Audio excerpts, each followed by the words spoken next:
बिस्मिल्लाहिर्रहमानिर्रहीम। Welcome to unit 3 of pathophysiology, जिसमें हम एबनॉर्मल सेल ग्रोथ या जिसको हम दूसरे अल्फाज में एबेरेंट सेल ग्रोथ भी कहते हैं, और इसके साथ साथ हम न्यूप्लीजिया पे बात करेंगे। आज के हमारे लेक्चर के ये ऑब्जेक्टिव्स हैं। सबसे पहले स्टार्ट कर लेते हैं इम्पॉर्टेंट टर्मिनोलॉजी से। एनाप्लीजिया के बारे में जब हम बात करते हैं तो एनाप्लीजिया is basically cells that lack normal cellular characteristic and differ in shape and organization with respect to their cells of origin. Usually anaplastic cells are malignant. यहाँ पे आपको देख रहा है कि एनाप्लेजिया हमारे पास वो सेल्स होती हैं, उन सेल्स में एक प्रोसेस होता है बेसिकली, जिनमें हमारे पास नॉर्मल जो सेल्स होते हैं उनके जो कैरेक्टर्स होते हैं, जो शेप उनकी होती है, जिस तरह वो ऑर्गेनाइज होते हैं, तो एनाप्लेजिक सेल्स में हमारे पास जो है वो नॉर्मल सेल्यूलर कैरेक्टरिस्टिक्स नहीं होते। उनकी ऑर्गेनाइजेशन, उनकी शेप, उनकी ग्रोथ ये डिफरेंट होती है। आमतौर पे हम इस तरह के सेल्स को मैलिग्नेंट सेल्स कहते हैं। दूसरा टर्म्स जो यहाँ पे है that is called apoptosis. Apoptosis जो है वो एक प्रोसेस है सेल डेथ का, प्रोग्राम्ड सेल डेथ का। जब एक सेल अपनी ग्रोथ मेंटेन ना कर सके, नॉर्मली फंक्शन अपना नॉर्मली मेंटेन ना कर सके, तो हमारे डीएनए में एपोप्टोसिस के प्रोसेस के लिए एक प्रोग्राम्ड, जिस तरह चिप में एक प्रोग्राम होता है, इस तरह हमारे डीएनए में एक प्रोग्राम होता है जो इस सेल डेथ को प्रोसेस कर रहा होता है। इस प्रोसेस को जिसके जरिए सेल की डेथ होती है प्रोग्रामेटिकली, इसको हम एपोप्टोसिस कहते हैं। While oncology is the branch of medicine जिसमें we study, detect, treat and manage cancers of different type. जहां तक म्यूटेशन की बात है, so mutation is a permanent alteration in DNA which inherited to the next progeny cell. हमारे पास जो cell growth होती है और इस तरह सेल डिवीजन होती है, उसमें कोई चेंज आ जाता है डीएनए और आरएनए के लेवल पे, और जिसकी वजह से हमारे जो फर्दर जो नेक्स्ट सेल्स उस डिवीजन की वजह से बनती है, तो उसमें परमानेंट चेंज आ जाता है। तो इस प्रोसेस को हम म्यूटेशन कहते हैं। न्यूप्लेजिया को अगर हम डिफाइन करें तो न्यूप्लेजिया जो है हमारे पास सेल डिवीजन, सेल ग्रोथ से रिलेटेड एक कॉन्सेप्ट है। सवाल ये उठता है कि क्या हर एबनॉर्मल ग्रोथ जो होती है, क्या वो न्यूप्लेजिया होती है या नहीं। न्यूप्लीजिया इन सिंपल टर्म्स हमारे पास जो है वो नॉर्मल पैटर्न से हटके हमारे पास जब सेल ग्रोथ होती है, वी कॉल इट न्यूप्लीजिया।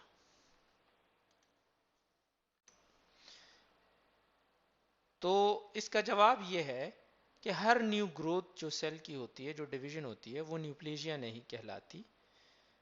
जिस तरह हमारे पास सेल डिवीजन प्यूबरिटी के बाद कुछ बॉडी पार्ट्स में रैपिड होती है, जैसे ब्रेस्ट इनलार्जमेंट हो गए, या जो हमारे सेकेंडरी सेक्स कैरेक्टर्स हैं उसकी डेवलपमेंट हो गई, तो ये हमारे पास जो है वो डिफरेंट सेल डिविजन्स के फास्ट होने की वजह से होती है, प्यूबर्टी की डिमांड्स को पूरा करने के लिए।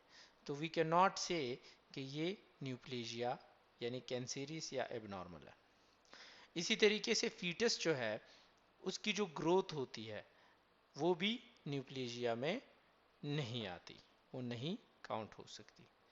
सो डेफिनेशन इसकी अगर हम देखें तो neoplasia is basically abnormal uncontrolled growth of cells which is not under the physiological control। आमतौर पे जो फिजियोलॉजी के जो कॉन्सेप्ट के हिसाब से सेल डिवीजन एक कंट्रोल्ड मैकेनिज्म से होती है, तो न्यूप्लेजिया में हमारे पास ये कंट्रोल्ड मैकेनिज्म उन फिजियोलॉजी के कॉन्सेप्ट के हिसाब से नहीं होती।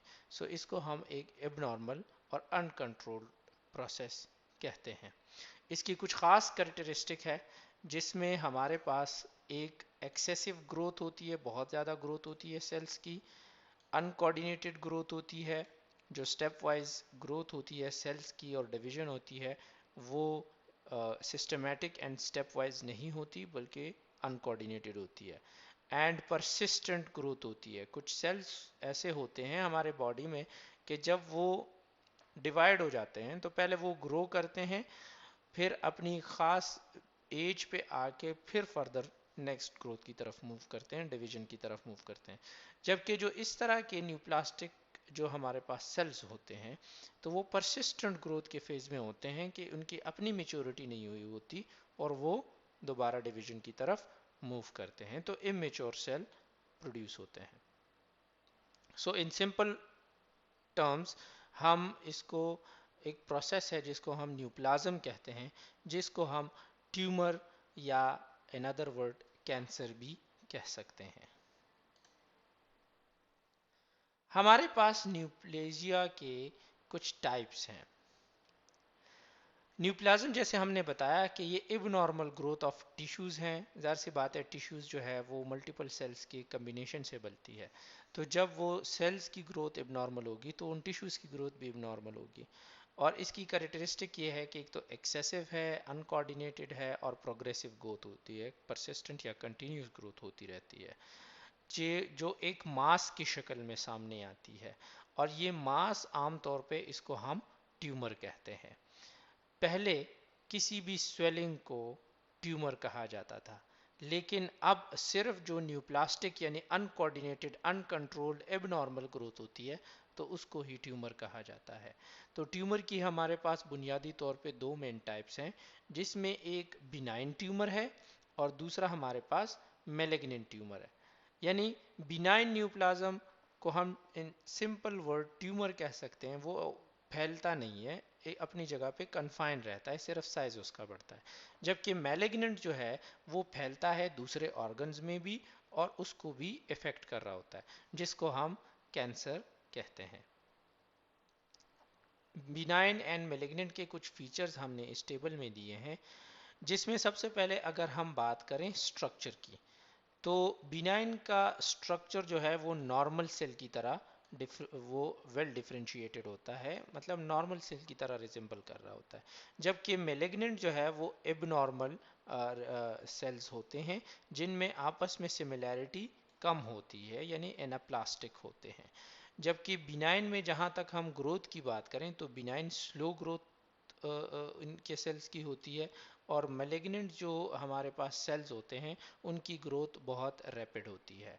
सेल डिवीजन की अगर हम बात करें माइटोसिस की, तो बिनाइन में कुछ ही जो है वो सेल्स में माइटोसिस होती है, जबकि मैलिग्नेंट में हमारे पास रिलेटिवली कॉमन है माइटोसिस होना। ग्रोथ हमारे पास बिनाइन सेल्स में बहुत ज़्यादा ये है कि होती रहती है, एक्सपेंसिव ग्रोथ है, लेकिन इन्वेजिव ग्रोथ नहीं है। दूसरे साइड लाइंस जो हमारे पास सेल्स होते हैं इनमें ग्रोथ डिफेक्ट या ग्रोथ ज़बरदस्ती चेंजेस नहीं लेकर आती। जबकि मैलिग्नेंट जो है वो इन्वेजिव है, वो जो करीब करीब बाकी सेल्स हैं उनमें इन्वेट करता है। हमारे पास बिनाइन की जो ग्रोथ ड्यूरेशन है वो एक ख़ास हद तक बढ़ के रुक भी सकती है कि कुछ सेल्स की तादाद बढ़ जाए और वो एक ख़ास टाइम पे आके रुक जाए। जबकि मेलिग्नेंट जो है वो बढ़ती ही रहती है और आम तौर पे इसकी ग्रोथ स्टॉप नहीं होती। इनकैप्सुलेशन, जहाँ पर हमारे पास बिनाइन ट्यूमर यानी ट्यूमर्स जो होते हैं वो कैप्सूल फॉर्म में बंद होते हैं, एक ख़ास जिसको हम उर्दू में रसूली भी कह सकते हैं। जबकि मेलिग्नेंट जो है वो इनकैप्सुलेटेड नहीं होते और वो खुले टिश्यूज़ की फॉर्म में फैलते जाते हैं। मेटास्टेसिस जो है हमारे पास बिनाइन ट्यूमर में फैलाव जो है दूसरे सेल्स, ऑर्गन्स और सिस्टम्स में नहीं होता, जब मेलिग्नेंट जो है उनमें हमारे पास मेटास्टेसिस का जो प्रोसेस है वो बहुत कॉमन है। इसी तरीके से बिनाइन ट्यूमर हमारे पास जो है वो होस्ट पे यानी जिस ऑर्गन में हो या जिस सिस्टम में हो या जिस ह्यूमन बॉडी या एनिमल बॉडी में हो, तो उस पे इसका इफ़ेक्ट कम ही होता है, क्योंकि इसकी लोकेशन जो है कन्फाइंड होती है और उस लोकेशन की वजह से इसकी कॉम्प्लिकेशंस सिवियर नहीं होती। जबकि मेलेग्नेंट जो है उसकी हार्म जो है एक सिग्निफिकेंट लेवल तक होती है, क्योंकि ये इन्वेजन करता है और मेटास्टेसिस का प्रोसेस फॉलो करता है, तो जिसकी वजह से इसके इफ़ेक्ट भी बहुत ज़्यादा होते हैं। बिनाइन ट्यूमर की अगर क्लासिफिकेशन यानी नॉमेनक्लेचर की अगर हम बात करें, तो ये on the base of origin होती है कि इसका मेसेनकाइमल ओरिजिन है या एपिथेलियल ओरिजिन है। ये टिश्यू के स्ट्रक्चर के बेस्ड पे होता है। मेसेनकाइमल ओरिजिन के जो बिनाइन ट्यूमर्स होते हैं, जिस इसके एंड में इसकी पहचान यह है कि इसके एंड में हम कॉमनली जो वर्ड हमारे पास होता है उसके एंड में OMA वो ऐड करते हैं। जैसे अगर फाइब्रस टिश्यू है तो हम फाइब्रोमा कहते हैं इसको, अगर बोन का है तो ऑस्टियोमा इसको कहते हैं, अगर कार्टिलेज का है तो उसको कॉन्ड्रोमा कहते हैं, अगर स्केलेटल मसल्स का है तो रेब्डोमायोमा कहते हैं इसको, अगर स्मूथ मसल का है तो लायोमायोमा कहते हैं। और इसी तरीके से इसकी पहचान ये है कि हर इसके जो साइंटिफिक नेम होते हैं इन ख़ास ऑर्गन्स के या जो हमारे पास टिश्यूज़ हैं, तो उसके एंड में जब हम OMA डालते हैं तो इसका मतलब ये है कि ये मेसेनकाइमल जो हमारे पास ओरिजिन के बिनाइन ट्यूमर्स हैं, तो उनको हम क्लासिफाई करते हैं। हमारे पास कुछ मेनिंजियोमास जो होते हैं, मेनिंजिस के जो बिनाइन ट्यूमर होते हैं, वो कभी साइड लाइन जो हमारे पास टिश्यूज़ होते हैं, अटैच टिश्यूज़ होते हैं, उसके अंदर इन्वेट करते हैं, उनको हम इन्वेजिव मेनिंजियोमा कहते हैं। ठीक है। और ये जो हमारे पास चूंकि यहाँ पे हम OMA ऐड कर भी लेते हैं, but still these meningiomas are malignant in nature, they are not benign. जबकि एपिथेलियल ओरिजिन के जो है इसमें भी हम एंड में OMA का वर्ड ऐड करते हैं जो हमारे पास सफिक्स है, लेकिन ये हमें पता चलता है कि ये एपिथेलियल ओरिजिन का टिश्यू है। जैसे एडिनोमा हो गया, पेपिलोमा हो गया, सिस्टिडिनोमा हो गया या पेपिलरी सिस्टिडिनोमा हो गया, या हम कुछ पॉलिप्स को भी हम कह सकते हैं। एडिनोमा बेसिकली ये वो ट्यूमर्स होते हैं जो कि ग्लैंडुलर एपिथेलियम के उसमें टिश्यूज़ में हमारे पास बनते हैं, और ये हमारे पास एक ग्लैंडुलर पैटर्न बनाते हैं, इसीलिए इसको हम एडिनोमा कहते हैं। एडिनोमा से रिलेटेड कुछ इंपॉर्टेंट पॉइंट ये है कि ये ग्लैंडुलर एपिथेलियम से ओरिजिनेट होते हैं और इसी वजह से ये ग्लैंडुलर पैटर्न शो करते हैं जब हम इसकी टिश्यू हिस्टोलॉजी करते हैं। और ये हमारे पास इसी वजह से इसको हम एडिनोमा कहते हैं। Some benign tumors are not originating from glandular structure but showing glandular pattern, and they are still called adenomas. कुछ हमारे पास इस तरह के टिश्यूज से इमर्ज नहीं भी होते, फिर भी चूंकि ये पैटर्न वो शो करते हैं तो पैथोलॉजिस्ट इनको एडिनोमा क्लासिफाई करते हैं। पेपिलोमा की अगर हम बात करें तो जो हमारे पास सरफेस एपिथेलियम से जो टिश्यूज एमर्ज होते हैं या जिनका ओरिजिन सरफेस एपिथेलियम का होता है, तो इनका ग्रोथ चाहे मैक्रो हो या माइक्रोस्कोपिकली हो, यानी छोटा वो नज़र आने वाला आंखों से या माइक्रोस्कोप पे हो, तो इसमें हमारे पास फिंगर्स लाइक प्रोजेक्शंस होती हैं, इनको हम पेपिलोमास कहते हैं।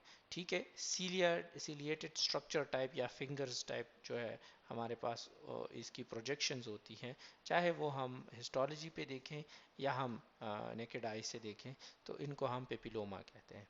और ये स्ट्रेटिफाइड एपिथेलियम या यूरो एपिथेलियम जो हमारे पास होते हैं, तो वहाँ पे इन टिश्यूज़ में हमारे पास पेपिलोमा यानी बिनाइन ट्यूमर की ग्रोथ होती है।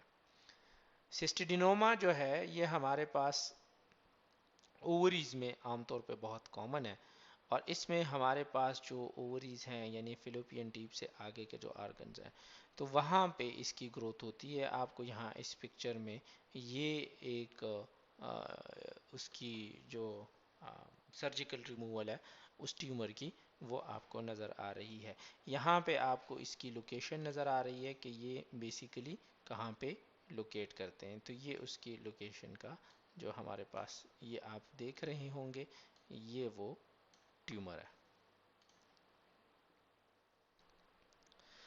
ये हमारे पास लार्ज फ्लूइड फिल्ड कैविटीज़ होती हैं जो कि एपिथेलियम सेल्स के ज़रिए कवर होती है। तो इसमें जो हमारे पास ये वाला है, इसको हम सिरस सिस्टिजिनोमा कह सकते हैं, क्योंकि ये फ्लूइड फिल्ड कैविटी में बंद है। अगर हम टिश्यू हिस्टोलॉजी की बात करें इसकी, तो पेपिलरी सिस्टिडिनोमा जो है ये फ्लूइड फिल्ड कैविटी होती है जैसे मैंने बताया, और इसको एपिथेलियल सेल्स जो है वो कवर कर रहे होते हैं डिफरेंट सेप्टम्स बना के, डिफरेंट कवरिंग्स बना के, और इसकी जो प्रोजेक्शंस होती हैं वो फिंगर लाइक होती है। अगर ये देखें, ये प्रोजेक्शंस, इसकी जो फिंगर लाइक प्रोजेक्शंस हैं, ये इसकी स्पेसिफिक कैरेक्टरिस्टिक है। ये हिस्टोलॉजिकल जो हमारे पास स्लाइड्स होते हैं उस पर पैथोलॉजिस्ट उसको पहचान जाते हैं। पॉलिप की अगर हम बात करें तो abnormal tissue mass which is derived from mucosa and protrude into the lumen. आमतौर पे जो हमारे पास म्यूकोजल यानी जो लाइनिंग वाला हमारे पास टिश्यू होता है उससे ये हमारे पास इमर्ज होता है, और ये जो खाली ल्यूमन होता है, इस तरह खाली जो हमारे पास स्पेस होता है, तो उसमें ये इसकी ग्रोथ होती है। तो ये पॉलिप हैं, देखें ये हमारे पास पॉलिप है, ये इस ल्यूमन को ब्लॉक करता है। ज़रूरी नहीं है कि ये मेलिग्नेंट हो, लेकिन हमारे पास ये हो भी सकता है कि मेलिग्नेंट हो। मोस्टली ये बिनाइन भी होते हैं और मेलिग्नेंट भी हो सकते हैं। इसके अलावा इन्फ्लेमेटरी टिश्यूज भी इस तरह की एक शक्ल दिखा सकते हैं अपने। बिनाइन ट्यूमर के बाद अगर हम मेलिग्नेंट ट्यूमर्स की बात करें, तो मेलिग्नेंट जो हमारे पास डिजीजेस हैं, इनमें इन ट्यूमर्स में ये एबिलिटी होती है कि वो जो करीब बाकी के टिश्यूज हैं या बाकी के सेल्स हैं उसमें स्प्रेड होके अपने कैंसरियस इफेक्ट ट्रांसफ़र करें, और बाकी के जो हमारे पास ऑर्गन्स हैं या हमारे पास टिश्यूज़ हैं उनको भी कैंसर कॉज कराएं।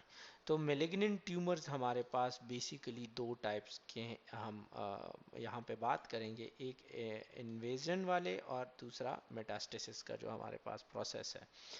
So invasion is basically the growth of the primary tumor into the surrounding host tissue। इर्द गिर्द के जो हमारे पास टिश्यू होते हैं, जब बीज का सेल अगर कैंसेरियस और वो सराउंडिंग टिश्यूज में अपनी ग्रोथ शुरू करवा दे और वहाँ पे भी सेम पैटर्न का ग्रोथ हो, तो दैट इज़ कॉल्ड इन्वेजन। क्योंकि जो करीब करीब सेल्स होते हैं या टिश्यूज होते हैं उनमें इनका इफेक्ट आना शुरू हो जाता है, और ये बहुत तरीक़ों से हो सकता है।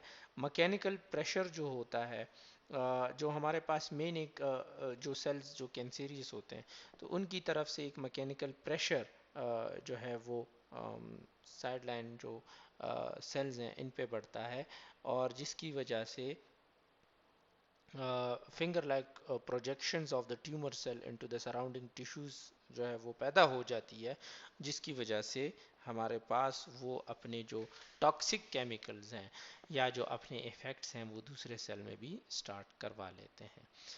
कैंसर कैसे फैलता है, हाउ इट इज स्प्रेड, तो हमारे पास मेनली हम फिर बात करते हैं मेटास्टेसिस के एक प्रोसेस के बारे में। So the spread of cancer from primary यानी जो इनिशियल साइट है टू द अदर साइट या डिस्टेंट साइट जो कि खास डिस्टेंस पे पड़ा हुआ है, उस प्रोसेस को हम मेटास्टेसिस कहते हैं। कि एक जगह से दूसरी जगह जब कैंसर फैलता है तो उसको हम मेटास्टेसिस कहते हैं। So the tumor cells usually travel through the blood or lymph circulating to the other body areas and invade tissues and organ there।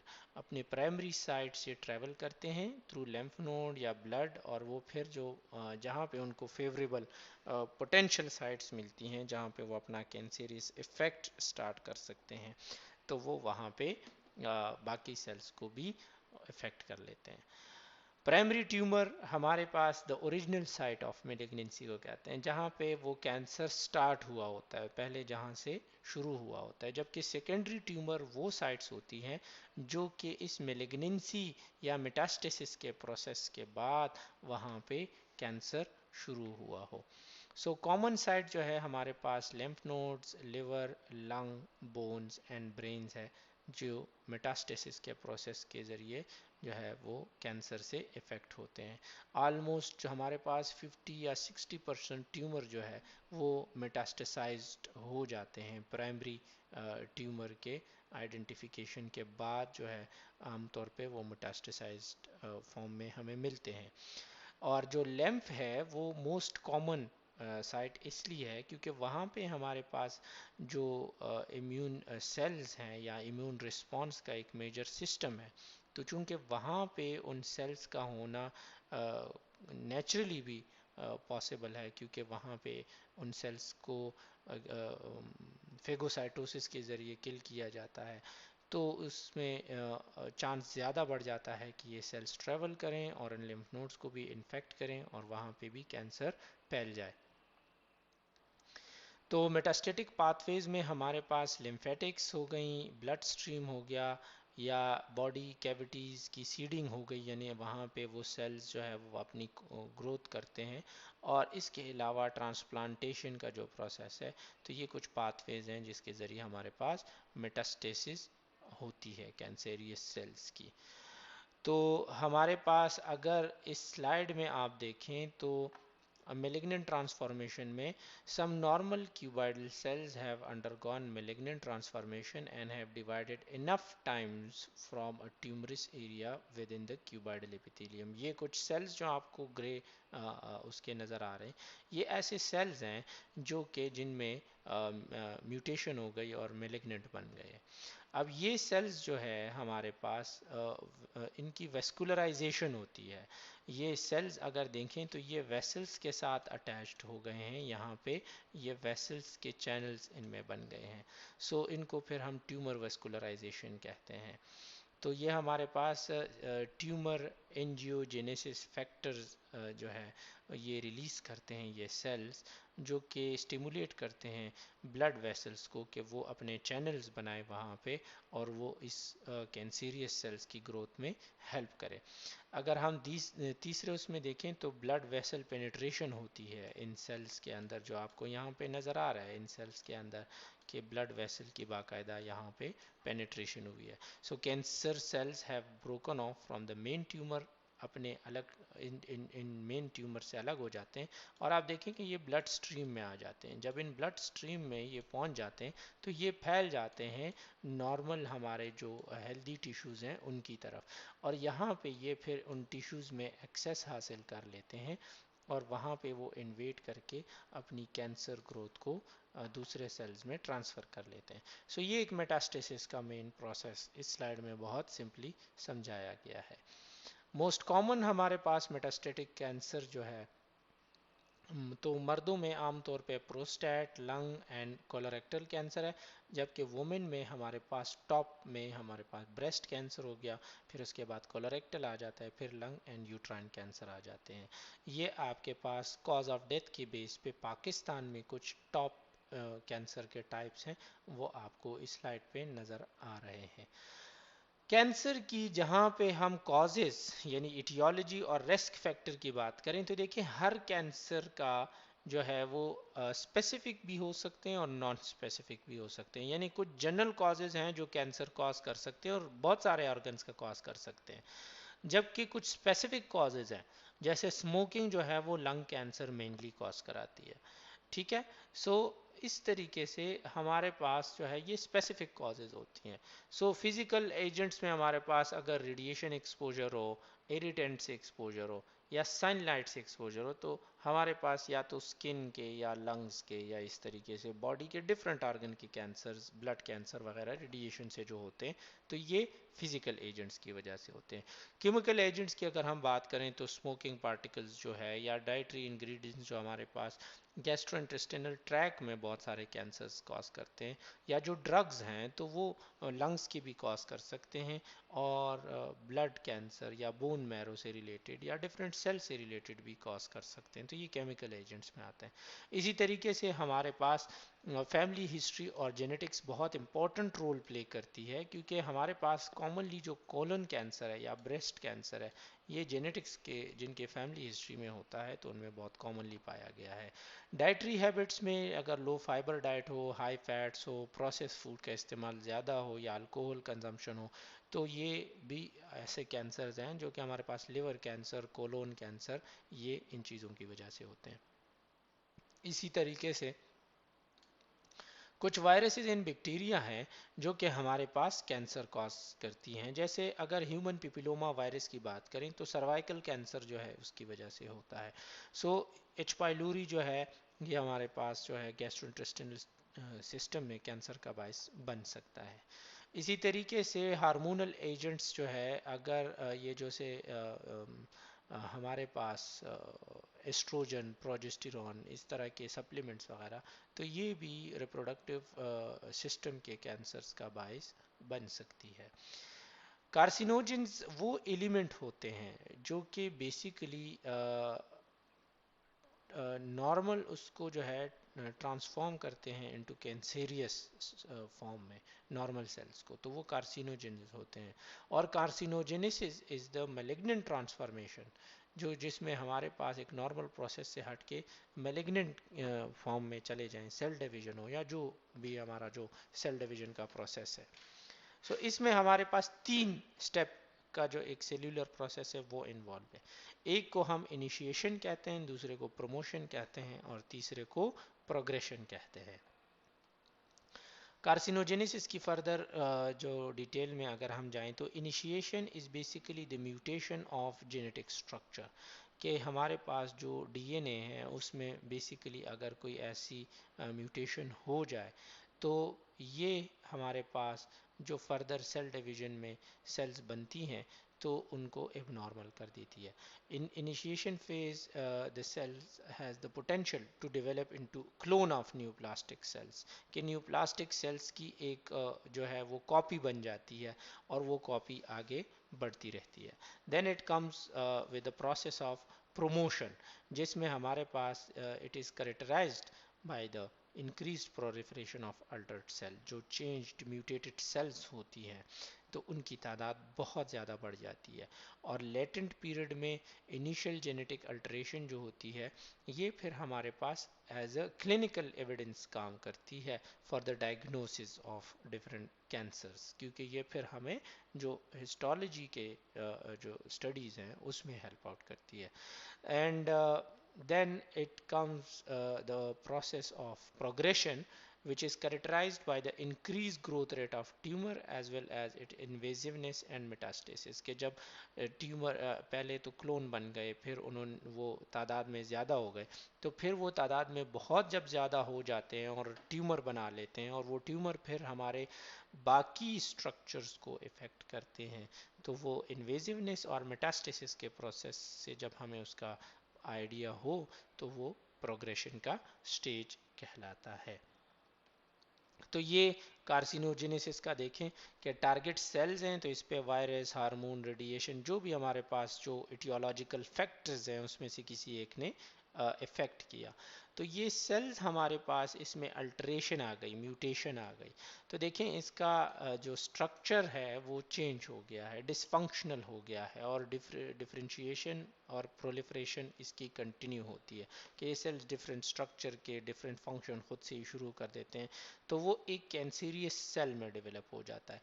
ये कैंसीरियस सेल प्रोमोशन के फेज में आ जाता है जब, तो ये प्रोमोशन के फेज में अपनी डिवीजन बरकरार रखते हुए 2 से 3, 1 से 2, 2 से 4, 4 से 8, इस तरह सेल्स के नंबर्स बढ़ते जाते हैं और प्रोलिफरेशन अपनी माइटोटिक रेट जो है उसको मेंटेन करते हुए सेल से टिश्यूज़ में और टिश्यूज़ से फिर ऑर्गन पे इफेक्ट करता है। फिर ये प्रोग्रेशन के स्टेज में एंटर हो जाता है तो वहाँ पे हमारे पास क्लिनिकल सिम्टम्स शुरू हो जाते हैं और ये क्लिनिकल सिम्टम्स हमारे पास डिफरेंट टाइप ऑफ मेटास्टेसिस या रीजनल स्प्रेड या जो भी हमारे पास बिनाइन फॉर्म में होता है। तो ये एक कार्सिनोजेनेसिस का प्रोसेस है जो इस स्लाइड में आपको समझा दिया गया। जहाँ तक हम बात करें कैरेक्टरिस्टिक्स की कैंसेरियस सेल्स की, तो देखें कैंसर सेल्स जो है वो उनकी कुछ ख़ास कैरेक्टरिस्टिक है। एक तो ये है कि ये साइज़ एंड शेप में एक दूसरे से अलग अलग होंगे, ये इनकैप्सुलेटेड नहीं होंगे, मतलब कन्फाइंड नहीं होंगे, ये जो है वो ओपन टाइप के सेल्स होंगे। इनमें माइटोसिस का प्रोसेस अनकंट्रोल्ड, अनकोऑर्डिनेटेड और एबनॉर्मल होगा, और इसी वजह से फिर ये जब इमेच्योर होंगे तो अपना फंक्शन भी एबनॉर्मल करेंगे। और ये सेल्स अपने ओरिजिन के जो सेल्स हैं, जैसे हम दूसरे लैंग्वेज में कह सकते हैं कि औलाद अपनी माँ बाप से रिजेम्बलेंस रखती है, तो ये सेल्स अपने ओरिजिन के जो सेल्स हैं उनसे पहले जिनसे ये पैदा हुए हैं, तो उनसे उनकी रिजेम्बलेंस नहीं होती। ये ऐसे केमिकल्स एंड सब्सटेंसेस प्रोड्यूस करते हैं जो कैंसरी सेल्स होते हैं, जो कि उनके ओरिजिनल सेल्स या टिश्यूज प्रोड्यूस नहीं करते, और ये वाले सेल्स जो है ये दूसरे सेल्स में अपना इफेक्ट लेकर आते हैं, यानी स्प्रेड होते रहते हैं। तो इसी वजह से फिर हम इनको कैंसेरियस कह सकते हैं। मलिग्नेंट ट्यूमर्स की जो क्लासिफिकेशन है, तो वो चूंकि ये अनरेगुलेटेड ग्रोथ होती है इन सेल्स की, और इनमें टेंडेंसी होती है दूसरे सेल में इन्वेट करने की और मेटास्टेसाइज करने की, तो इसलिए इनकी क्लासिफिकेशन जो है वो हम दूसरे तरीके से करते हैं। जिस तरह हमने बिनाइन में OMA का जो सफेक्स है वो ऐड किया था, तो इसी तरीके से मेलिग्नेंट जो हमारे पास ट्यूमर्स या कैंसर्स होते हैं, तो उसमें हम कोमा COMA का जो हमारे पास सफिक्स है वो ऐड करते हैं। जैसे सार्कोमा, ये पूरा जो आपके पास सफिक्स है ये हम ऐड करते हैं। ठीक है। सो जैसे फाइब्रस टिश्यू का है तो फाइब्रोसार्कोमा, लिपिड के टिश्यू का है तो लिपोसार्कोमा, इसी तरीके से कॉन्ड्रोसार्कोमा है, ऑस्टियोसार्कोमा है जो बोन का है, एंजियोसार्कोमा है, लिम्फो एंजियोसार्कोमा है, या इन्वेजिव मेनिंजियोमा है। तो ये सार्कोमा का जो सफिक्स है ये हम मेलिग्नेंट जो हमारे पास ट्यूमर्स या कैंसर्स होते हैं तो उनको क्लासिफाई करने के लिए हम लगाते हैं।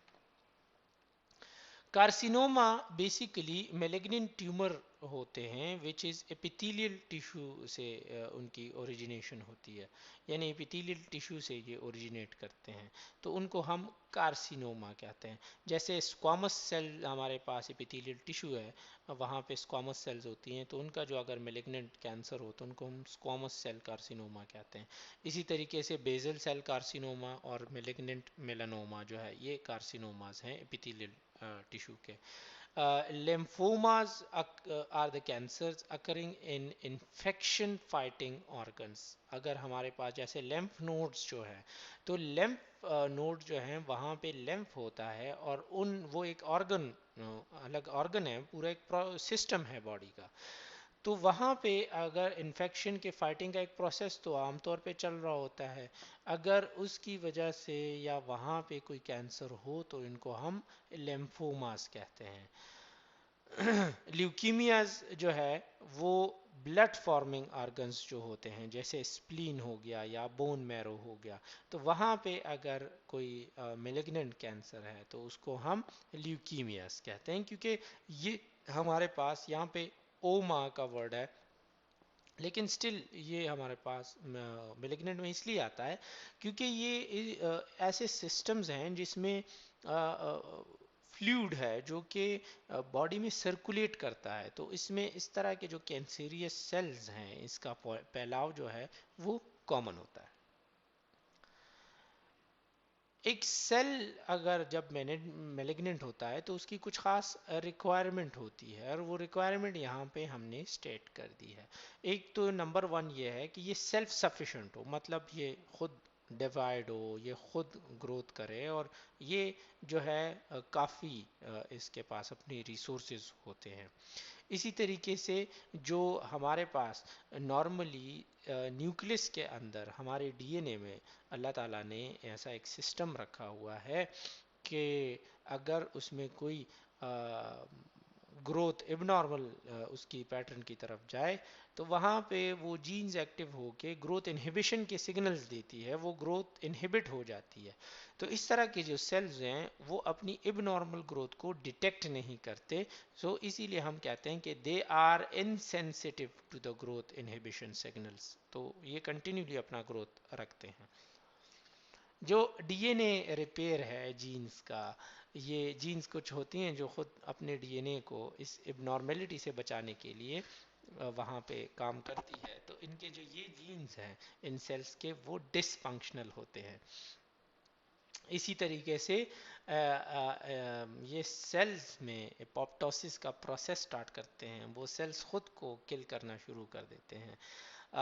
और इन सेल्स में लिमिटलेस कैपेसिटी होती है रेप्लिकेशन की, मतलब ये बहुत रैपिडली अनकंट्रोल्ड और अपनी मर्जी से रेप्लिकेट होते हैं, कॉपी होते हैं, डिवाइड होते रहते हैं। एंजियोजेनेसिस जो है वो सस्टेन रखते हैं, मतलब ये छोटे छोटे कैपिलरीज और हमारे पास जो ब्लड वेसल्स हैं, जो इनकी सप्लाई एंड डिमांड का जो एक कॉन्सेप्ट है उसको मेंटेन करते हैं। तो ये जो है उसको अपने लिए सस्टेन करते हैं। इसी तरीके से हमारे पास जो इन्वेजन है और मेटास्टेटिक कैपेसिटी है इन सेल्स की बहुत ज़्यादा होती है, और इसी वजह से ये सेल्स जो है इम्यूनिटी से आम तौर पे स्केप करते हैं, ख़ुद को बचाते हैं। सो हमारे पास जो ट्यूमर से लड़ने के लिए अल्लाह ताला ने एक सिस्टम बनाया है इम्यूनिटी का, और वो सिस्टम जो है वो मुख्तलिफ तरीक़ों से काम करते हैं। उसमें हमारे पास टी सेल का सिस्टम है, यानी सेल्यूलर इम्यूनिटी है। तो ये साइटोटॉक्सिक टी सेल्स जो होती हैं ये ट्यूमर सेल्स को किल करते हैं, उसको फेगोसाइटोसिस के ज़रिए ख़त्म कर देते हैं। जबकि बी सेल्स जो है ये ह्यूमरल इम्यूनिटी कहलाती है, और ये डिफरेंट एंटीबॉडीज़ पैदा करती है, आईजीए, आईजीजी, आईजीएम, आईजीए, इस तरह की। या हमारे पास कम्प्लीमेंट सिस्टम जो है उसको चलाती है। तो ये बी सेल्स जो होते हैं ये हमारे पास एंटीबॉडी और कॉम्प्लीमेंट सिस्टम के ज़रिए इन इबनॉर्मल सेल्स को ख़त्म करती है। जबकि फेगोसाइटिक सेल्स, अल्लाह ताला ने एक ऐसे सेल्स बनाए हैं हमारे जिस्म में कि जो मैक्रोफेजेस होती हैं और वो जो कैंसर सेल्स होती हैं उनको खा जाती हैं, उनको ख़त्म कर जाती हैं। आम तौर पे देखें कैंसर की प्रिवेंशन एंड डिटेक्शन की अगर हम बात कर लें, तो देखें सबसे पहले कि कैंसर की प्रिवेंशन प्राइमरी लेवल पे होती है, प्राइमरी प्रिवेंशन होती है। प्राइमरी प्रिवेंशन में बहुत सारी ऐसी चीज़ें आ जाती हैं कि हम ख़ुद को उन कॉजेज़ और रिस्क फैक्टर से अलग कर दें कि जिसकी वजह से कैंसर हो सकता है। फॉर एग्ज़ाम्पल स्मोकिंग के हैबिट्स हो गए, या अल्कोहल कंजम्पशन हो गया, या डाइटरी हैबिट्स हो गए, या केमिकल एक्सपोजर हो गया। तो ये सारी जो है हमने इनको अपने जो वर्क हैबिट्स हैं, लाइफस्टाइल हैं, उसको चेंज करना है। ये प्राइमरी प्रिवेंशन है कि पहले तो कैंसर हो ही ना, किसी भी तरीके से उसके रिस्क फैक्टर से भी एक्सपोज हम ना हो। सेकेंडरी प्रिवेंशन की अगर हम बात करें तो सेकेंडरी प्रिवेंशन में अगर हम कम से कम खुद को एक्सपोज करें, अगर हम एवॉइड नहीं कर सकते, जैसे अब सनलाइट है और वहाँ पे अल्ट्रा वायलेट रेज बहुत ज़्यादा है, तो सनलाइट में निकलना भी लाजमी है काम के लिए। तो वी शुड ट्राई कि हम उसके इफ़ेक्ट को मिनिमाइज कर लें। जैसे हम एक्सपोज हो जाते हैं तो छतरी ले ली या कोई सन ब्लॉक्स लगा लिए, तो इस तरीके से हम सन लाइट के इफ़ेक्ट को कम कर सकते हैं। बैलेंस डाइट अगर हम लें, रेगुलर एक्सरसाइज करें, अपने रेस्ट आवर्स को प्रॉपर मेंटेन रखें। इसी तरीके से रेगुलर बेसिस पे साल में 1 से 2 बार जब 30 से कम हो तो अपनी हेल्थ एग्जामिनेशन कराएं। और 30 से अगर या 35 से ज़्यादा हो तो फीमेल में ख़ास तौर पे ब्रेस्ट एग्जामिनेशन, और मेल्स में ख़ास तौर पे जो लंग्स के वो हैं वो और ईसीजी वगैरह जो हार्ट के डिजीज़ के लिए करते हैं। तो ये मुख्तलिफ़ बीमारियों के प्रिवेंशन के लिए या अर्ली डिटेक्शन के लिए ये चीज़ें ज़रूरी होती हैं। इसी तरीके से हम जो हमारे पास स्ट्रेसर्स हैं जो कैंसर कॉज कर सकती हैं, तो उनको या तो हम एलिमिनेट कर दें। फर्स्ट ऑफ ऑल अगर एलिमिनेट कर नहीं कर सकते तो रिड्यूस कर दें। और अपनी ability of coping with the stressors उनको हम बढ़ा दें। इसी तरीके से हमारे पास अपने सोशल लाइफ और अपनी लाइफ को एंजॉय करने के लिए भी कुछ सोर्सेज हों। और हमारे पास जो कैंसर के 7 वार्निंग साइंस हैं वो जिसमें वेट लॉस हो गया, या इस तरह फीवर हो गया, या इस तरह किसी ऑर्गन की एबनॉर्मल ग्रोथ आप नोट कर लें, या पेन कंसिस्टेंटली कुछ रहता है, तो कुछ इसके वार्निंग साइंस हैं, वो अगर हो तो उसको प्रॉपरली चेक करवा लें। सेल्फ एग्जामिनेशन दो कैंसर्स में बहुत इंपॉर्टेंट है। एक ख़ास जो है वो फीमेल में हमारे पास सेल्फ ब्रेस्ट एग्जामिनेशन आती है कि वो अपने ब्रेस्ट की सेल्फ एग्जामिनेशन करें, मिरर के सामने खड़े होके अपने ब्रेस्ट के स्ट्रक्चर को, उसके पैटर्न्स को, वहाँ पे कोई एबनॉर्मल ग्रोथ है, उन चीज़ों को नोट करें। इसी तरीके से मेल में हमारे पास testicular examination, self testicular examination बहुत इम्पॉर्टेंट है कि वो ख़ुद को एग्ज़ाम करें। or in case of any suspicion for the cancer, तो immediate medical care यानी एक वेल ट्रेंड क्वालिफाइड जो हमारे पास डॉक्टर होते हैं उनके पास जाके अपना चेकअप करवा लें। वो जो हमने पिछले स्लाइड में 7 वार्निंग सिग्नल्स की बात की, तो ये बहुत सारे ऐसे कैंसर्स की तरफ हमें इशारा देती है जो कि मोस्ट कॉमन है। इसमें हमारे पास अमेरिकन कैंसर सोसाइटी ने जो बताई हैं, तो वो एक वर्ड कॉशन से जो है उन्होंने निकाली है, जिसमें सी का मतलब ये है कि कोई भी बावल हैबिट्स या ब्लैडर हैबिट्स जो होती हैं, कि वही छोटी बड़ी पेशाब के जो नॉर्मल रूटीन होते हैं उससे बढ़ के या कुछ चेंज वो आ जाए, कि क्रॉनिक कॉन्स्टिपेशंस की तरफ कोई जा रहा हो, या डायरिया बहुत कॉमनली हो रहा हो, या फिर बार बार जो है वो यूरिन अनकंट्रोल्ड हो या आता नहीं हो, इस तरह के जो हमारे पास साइंस हैं, ये इन सिस्टम से रिलेटेड कैंसर के लिए इम्पॉर्टेंट है। दूसरा ये है sore throat that does not heal, या वो वाली जो गले की एक जो भी सूजन है जो बिल्कुल दवाइयों से और वो ठीक नहीं होती लेकिन मुसलसल रहती है,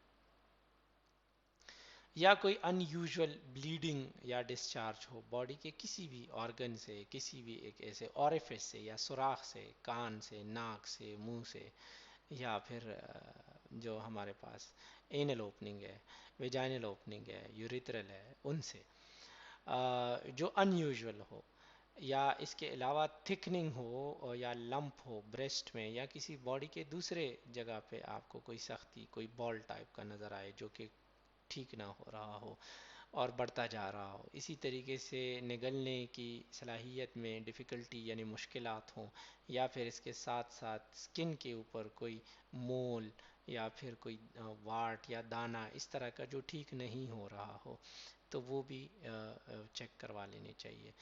नेगिंग, कफिंग और हॉर्सनेस, सांस में यानी आवाज़ में गैर मामूली तब्दीली, या इस तरह खांसी का ज़्यादा हो जाना, ये जो है बेसिकली लंग कैंसर और जो हमारे पास लेरेंजल कैंसर्स होती हैं, तो उनमें ये चीज़ बहुत कॉमन है, तो ये देखनी चाहिए। तो अब हम बात करेंगे detection and diagnosis of cancer की। जितनी जल्दी कैंसर डिटेक्ट होता है इतनी जल्दी इसका इलाज और कंट्रोल भी पॉसिबल है, मुमकिन है।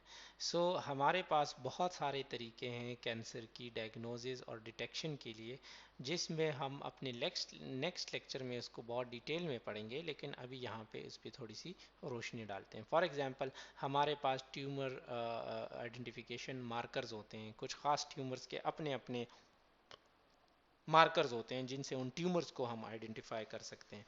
जैसे कि हमारे पास जो प्रोस्टेटिक स्पेसिफिक एंटीजन होता है, टेस्ट होता है जिसमें हम प्रोस्टेट कैंसर के मार्कर्स को आइडेंटिफाई करते हैं और हमें पता चलता है कि पेशेंट को प्रोस्टेट कैंसर है या नहीं है। इसके साथ ज़रूरी नहीं है कि ये यही टेस्ट काफ़ी हो, इसके साथ फिर हमें बाकी टेस्ट पे भी जाना पड़ता है, जैसे सीटी स्कैन है, एमआरआई है, रेडियोलॉजिकल या बायोकेमिकल, हिस्टोलॉजिकल, हिस्टोपैथोलॉजी के डिफरेंट टेस्ट हैं, उस पर भी जाना पड़ता है। लेकिन ये बेसिकली वो बायोकेमिकल मार्कर्स हैं। जैसे हमारे पास कार्सिनो एम्ब्रियोनिक एंटीजन है जो कि कोलोन कैंसर को डिटेक्ट करने में हेल्प करता है।